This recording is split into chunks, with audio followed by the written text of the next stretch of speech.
So Circles by Mac DeMarco, is it? No. No. It's The Circus it's The Circus by by Mick Jenkins. Mick Jenkins. You keep confusing Circles by Mac Miller.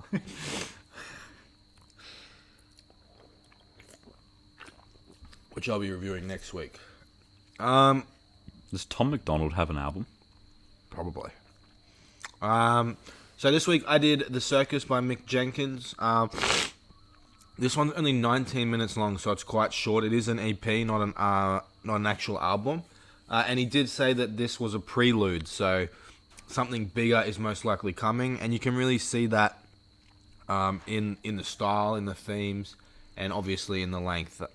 So hopefully, like I said, he's setting up, he's prefacing this for something new later this year, potentially. So the themes on this are quite broad. He does sort of narrow down stylistically. It's very soulful. It's very Chicago-esque, like a lot of his other music. But the healing component, the waters, and Pieces of a Man were all very focused, talking about love, talking about sort of what makes up a man, where this album is quite broad. He obviously has the central idea that life is like a circus and that you don't really know what's happening, and anything can happen at any time, but that's just a loose and very broad term. He touches on Black Lives Matters. He touches on the black youth and black people and the oppression and the things that they go through, something that we've spoken about on this show through other albums, something that's very prevalent in other Chicago rappers, namely No Name, Saba, Vic Mensa, very politically strong characters, and all from Chicago. There's probably other ones, but off the top of my head, that's who I can think of. The Chief, production... please. Who? Chief. Oh, Chief, there you go. The production on this by Hit Boy, I believe he did the whole album. I like Hit Boy. Oh no, he didn't do the whole album. I don't know where I got that from. He did the first song. Maybe that's just what I thought. Yeah, but the production was good on this. There was Hit Boy, Duppy. Who else is there? I'm a Nobody. Jesus. Business Boy, Coop the Truth, Beat Butcher, DJ Flu. I like those names. But the first track, Same Old, really comes hard with bars. I'm going to play it a little bit, but he doesn't waste any bars on this. It's just one verse and then a chorus at the end.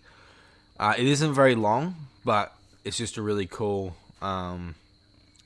So I'll play a little bit of it now. Again, the production on this is killer. Yeah, this sounds dope. I really like out of tune things like that. Yeah.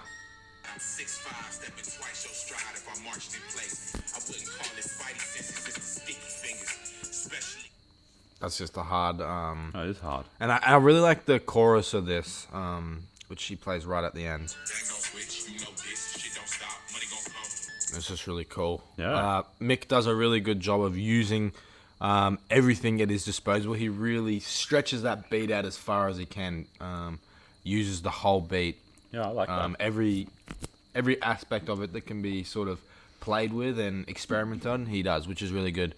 The Earth Gang feature was really good on The Light. Johnny Venus and Dr. Dot did really well in their classic Earth Gang style. We've talked a lot about Earth Gang. They're really good, not up and coming artists, but they're just not mainstream just yet. And I think that continual features, because Mick Jenkins is right below the surface as well, so they're sort of working together to bust out. And this isn't gonna make it happen just because it's so short, but this could generate a little bit of buzz, and then in the next album come up, especially if he gets some big features from other Chicago rappers. He's obviously worked with Joey Perp, Saba before. If he could land Kanye or someone of that size, it's definitely something that could help Pop him off. Yeah, exactly, pop him off. I think my favorite song on the whole album was The Fit. I just really enjoyed that. He's talking about how people want him to flaunt and to flex his fit, but he doesn't do that because he does not care about the flaunting. That doesn't make his character. That's fair. So I'll play that song. He says, and I quote, "Fuck a hype beast" on this track.